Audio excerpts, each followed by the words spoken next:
Alright, hi guys. So trying a slightly different camera angle today. Maybe it's a little bit better in terms of lighting, but finished more Timurids. And I did the elephant and crew today.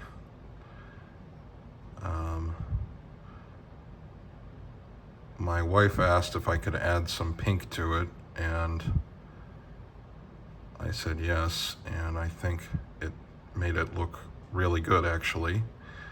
Probably would have been an Indian elephant to begin with, so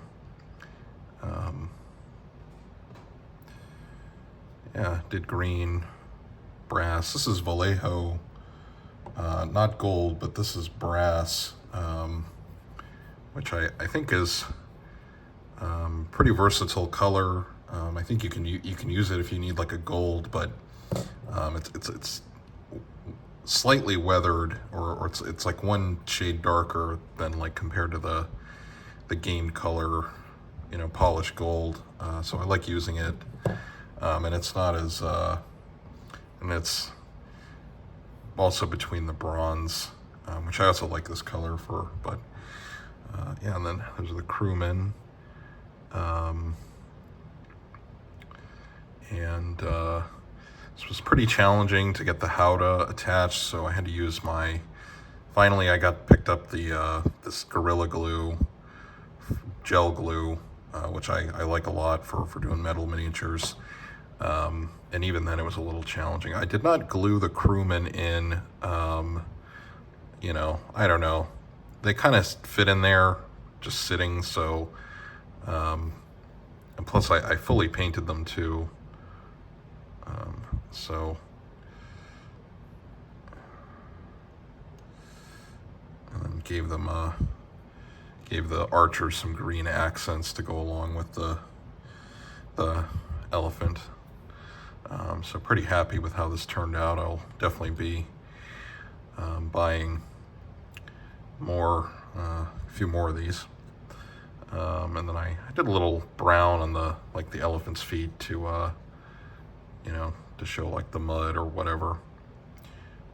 So yeah, nice figure, nicely made by Curacao, and very hefty piece of metal. So yeah, appreciate that actually. Plus, since it's metal instead of resin, it's like not going to get warped from temperature or anything. And then, I hadn't seen my previous video when I was opening this stuff up. You do get 2 trunks for the elephant, so if you want it like down or like up, I guess you got your option there. But I finished the horse archers. I did these guys 2 to a stand. And I think it makes them look better as like lighter cavalrymen.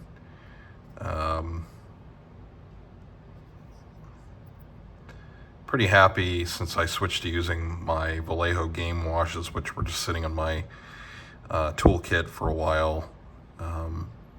But I think it made them turn out a lot better.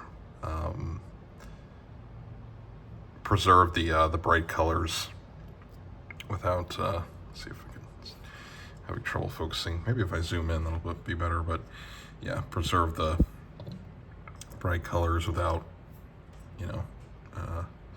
while also giving the figures some definition. So,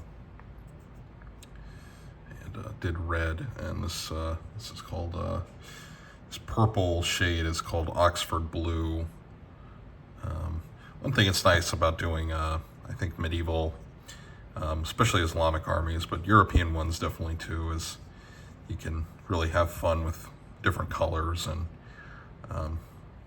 make them look really bright. And my plan, this little nucleus of figures is to build out a force for the Battle of Ankara between the Ottomans and the Timurids. in zoom out again, in 1402. And then these are the heavy cavalry. I've shown these on a previous video. So, but I think I'm gonna buy when I can. I'll probably what I think I'll do with these heavy cavalry units is I want to do them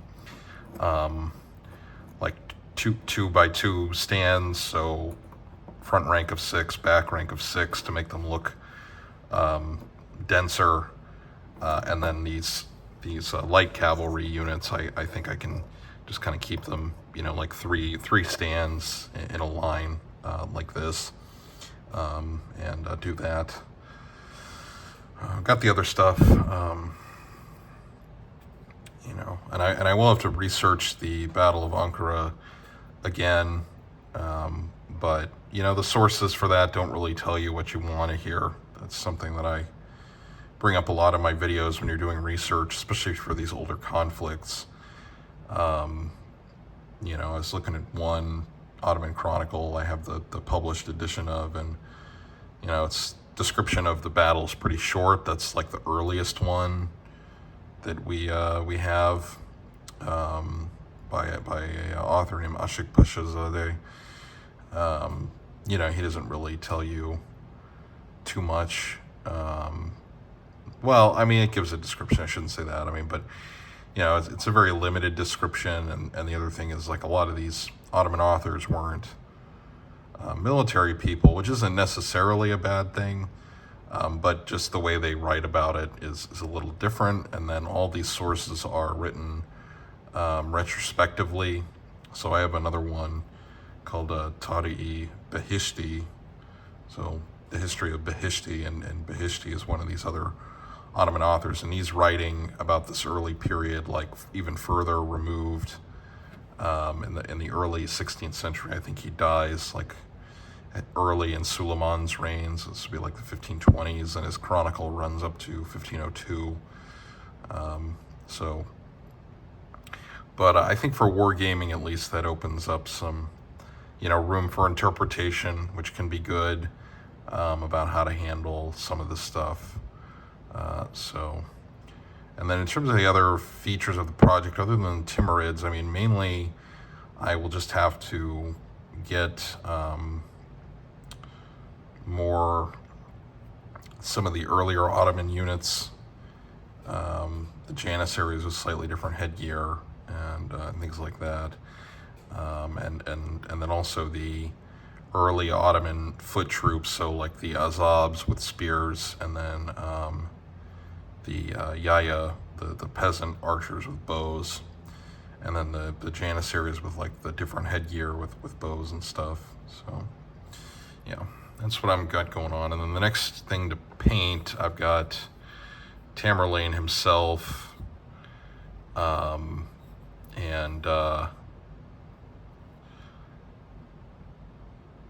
he's he'll look pretty good, and then I'm gonna give him, and then he'll have a standard bearer to go with him, and I'm gonna mount him on a big one of these. Let me see, one of these big bases, so he looks suitably impressive. And then I'll probably just mount the sub-generals to one of these, or yeah, I've got plenty of these Warlord 40 by 40 mil bases, so probably just do that then. Yeah, so just show the elephant one last time, and yeah.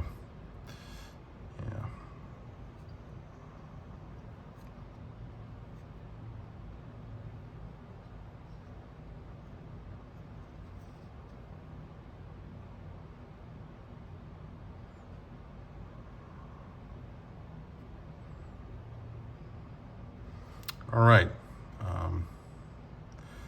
Thanks for watching, guys. Hope you liked it, and I'll see you in the next video. Probably gonna have to take a bit of a painting break for travel coming up, So just going to keep trying to paint as much as I can in the meantime.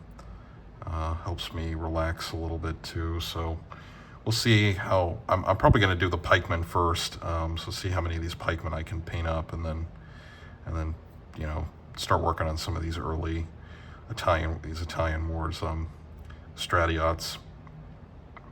All right. Thanks for watching, guys. Talk to you in the next video. Have a good day or evening.